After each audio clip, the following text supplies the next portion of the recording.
আমি বুঝছি এবং শুনছি, কথাগুলো আমি অনুধাবন করছি। এই কথা বলার সাথে আবার বেহুশ হয়ে গেলেন। আল্লাহু আকবার। আবার সুফয়ান আসবাহি রাহমাতুল্লাহি আলাইহি বলেন, তিনি আবার তিনার মাথায় পানি ঢালা হলো, আবার তিনাকে হুঁশ ফেরানো হলো। এক পর্যায়ে তিনি হুঁশ ফিরে আসলেন। তিনি আবার বললেন, হে আবু হুরায়রা, তুমি আমাকে এমন একটা হাদিস বলো, এমন একটা হাদিস বলো যে হাদিস তুমি নিজে শুনেছো এবং অনুধাবন করেছো, তুমি বিশ্বাস করেছো, এমন একটা হাদিস বলো। আবু হুরায়রা রাদিয়াল্লাহু তাআলা আনহু তিনি আবার সেই কথা বললেন, হে ভাই, এই ঘরের মধ্যে আল্লাহর নবী ছিলেন, আমি ছিলাম, আর কেউ ছিল না। আল্লাহর নবী সাল্লাল্লাহু আলাইহি ওয়াসাল্লাম আমাকে এমন একটা কথা বলেছেন, যে কথাটা আমি শুনেছি, আমি বুঝেছি এবং অনুধাবন করেছি। কথা বলার সাথে সাথে আরেকবার বেহুশ হয়ে গেলেন। কয়বার হয়েছে? 3 বার। আবার তিনাকে হুঁশ করানো হলো, তিনার মাথায় পানি ঢালা হলো। এক পর্যায়ে সুফয়ান আসবাহি রাহমাতুল্লাহি আলাইহি তিনি বলেন, হে আল্লাহর নবীর সাহাবী আবু হুরায়রা, তুমি আমাকে এমন একটা হাদিস বলো যে হাদিসটা তুমি নিজে শুনেছো, নিজে অনুধাবন করেছো, নিজে বিশ্বাস করেছো এবং আমল করার চেষ্টা করেছো, এমন তুমি একটা হাদিস আমাকে বলো।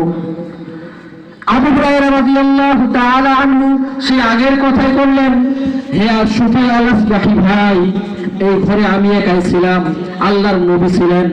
আল্লাহর নবী সাল্লাল্লাহু আলাইহি ওয়াসাল্লাম আমাকে এমন একটা হাদিস বলেছেন, হাদিসটা বলার সাথে সাথে সেই আবু হুরায়রা রাদিয়াল্লাহু তাআলা আনহু বেহুশ হয়ে গেলেন।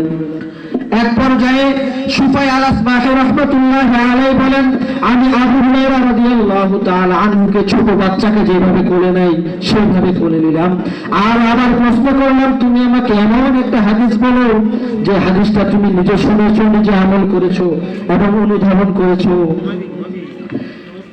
আবু হুরায়রা রাদিয়াল্লাহু তাআলা আনহু বলেন, ভাই, আমি তোমাকে হাদিসটা বলতেছি, কোন ব্যক্তিকে আমি একবার নয়, দুইবার নয়, 4বার বেহুশ হয়ে গেলাম।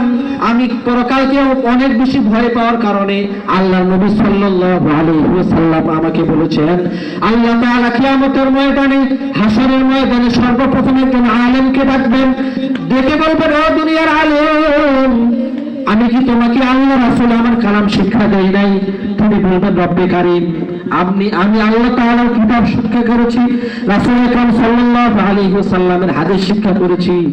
আল্লাহ তাআলা প্রশ্ন করবেন, কেন শিক্ষা গ্রহণ করেছো?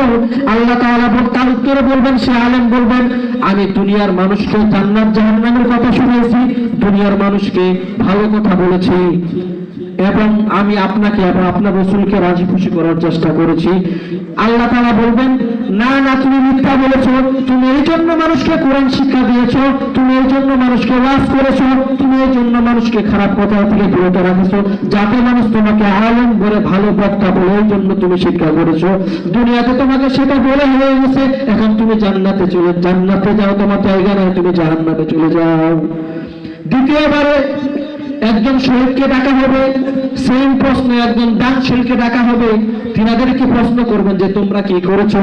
দানশীল বলবেন, আমি তোমার ঘরকে বড় করার জন্য দান করেছি, তোমাকে রাজি খুশি করার জন্য দান করেছি। এবং শহীদকে বলবে, আমি আল্লাহ তাআলা ইসলামকে রজ্জু করার জন্য, ইসলামকে রক্ষা করার জন্য দান করেছি, আমি ইসলামকে রক্ষা করার জন্য নিজেকে শহীদ মনে করেছি।